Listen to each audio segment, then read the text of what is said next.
Welcome to episode 2 of HealthSeeker Sparks. This is about quick insights to spark industry action. In today's episode, we're going to dive into a bit of a history on the industry because we're going to answer 2 questions. Has there been exponential growth within the industry?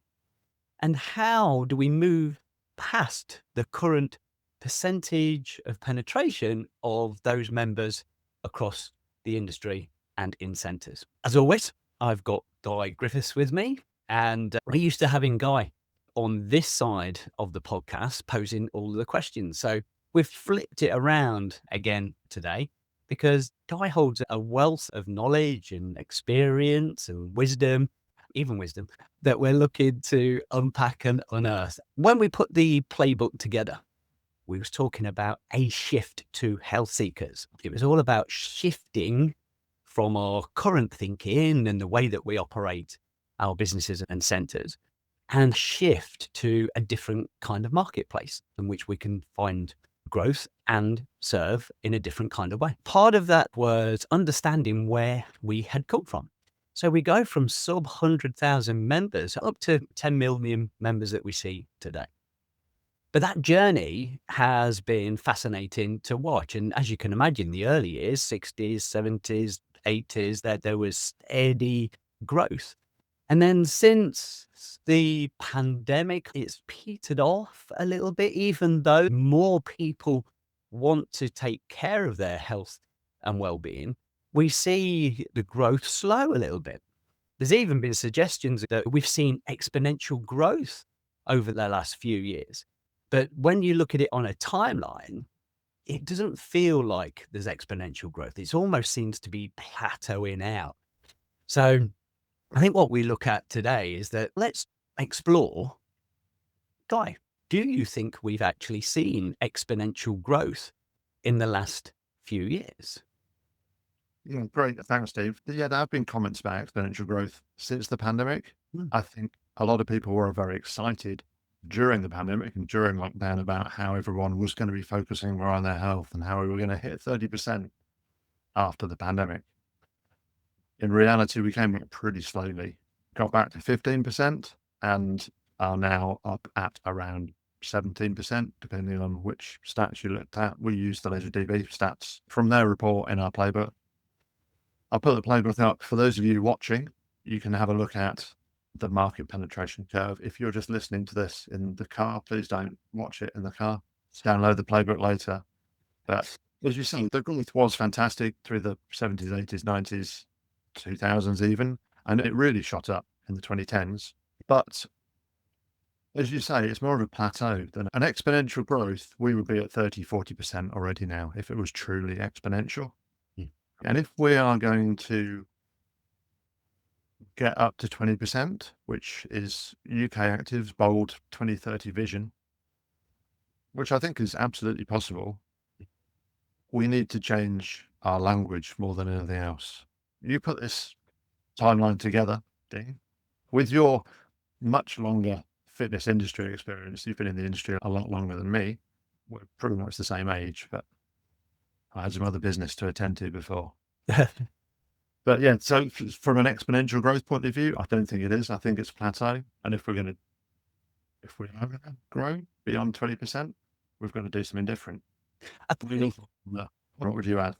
I think you've made an interesting point around language, because when I was putting this timeline together, we're diving into all sorts of reports, and it talks about the number of members and the market penetration. I guess the market penetration of the number of members that are a member of gyms.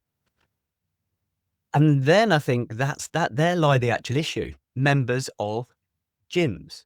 So if we're measuring just members of gyms, what about all the other folk that are engaging in health and well-being?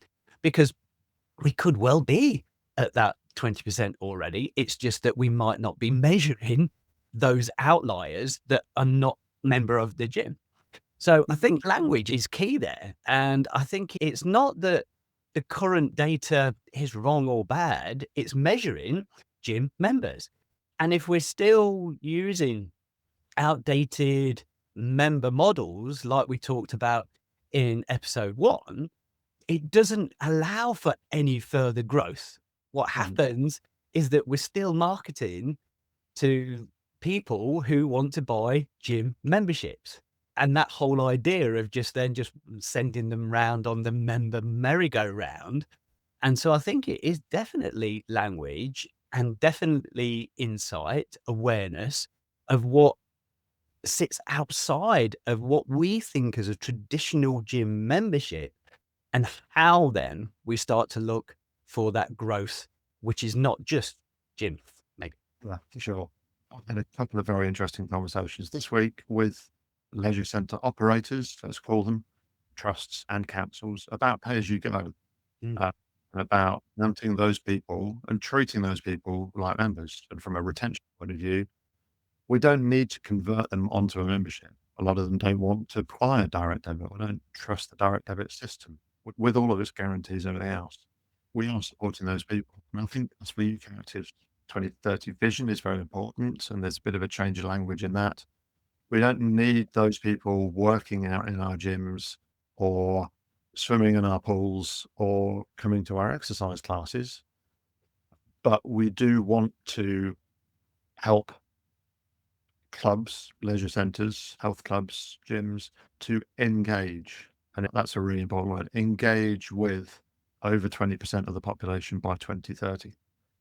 And that engage really talks to members, of course, but pay as you go, or people who just want to pop in once a month for a health check, which is what we're talking about with health seekers. So that is absolutely the way we engage those people. And in my book and in the playbook, it's about almost just forget about the gym, forget about the classes, forget about the pool. A lot of the classes are full already, oversubscribed even. yeah, So let's not try and sell gym memberships, but let's show that we are interested in supporting these people.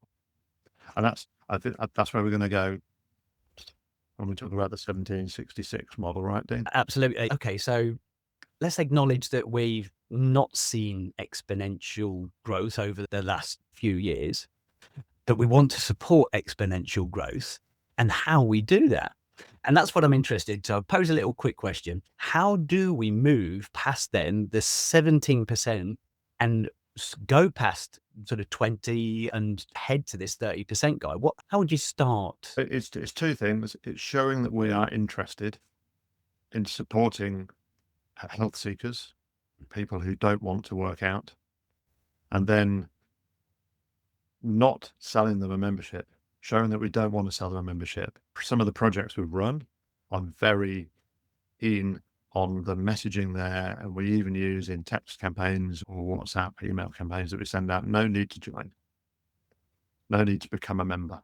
And there are other debates. Again, I was having another one this morning about the value or the price of a membership compared with the price of a health check, because they could get the health check included in a membership. They could get that same service by paying £30 a month. They could, but they don't want all the classes. They don't want all the gym equipment, and they don't want to swim. What they do want is some coaching and some support. So it's almost about forgetting all the cool kit you've got in your club and changing the language and saying there is no need to join, but we are here to support you with your health. But again, we'll get into that in more detail in future episodes because we want to trickle these through and have them as little sparks to just get your imagination going. Absolutely. Thank you, Guy, for that. Testing that mindset shift. Are we in exponential growth? Yes, no. How do we get there? I think you're absolutely right. It's not just going to the gym or measuring gym. It's how then we as an industry start measuring engagement. Coming up next, we're going to dive into something called 1766. And this is all about a new perspective on where to find growth. So stay tuned for episode 3. A little bit of call to actions after today. Jump on and download the playbook from GGFit. Online, you'll be able to read the timeline that we've put together and understand that in a little bit more detail. And we'd be really interested to know your definition of health seeker. What does health seeker mean to you? So thank you very much. Thank you, Guy, for playing along and having some good fun around this. Brilliant. And stay tuned for episode 3, where we're diving into 1766. And it's not a medieval battle, by the way.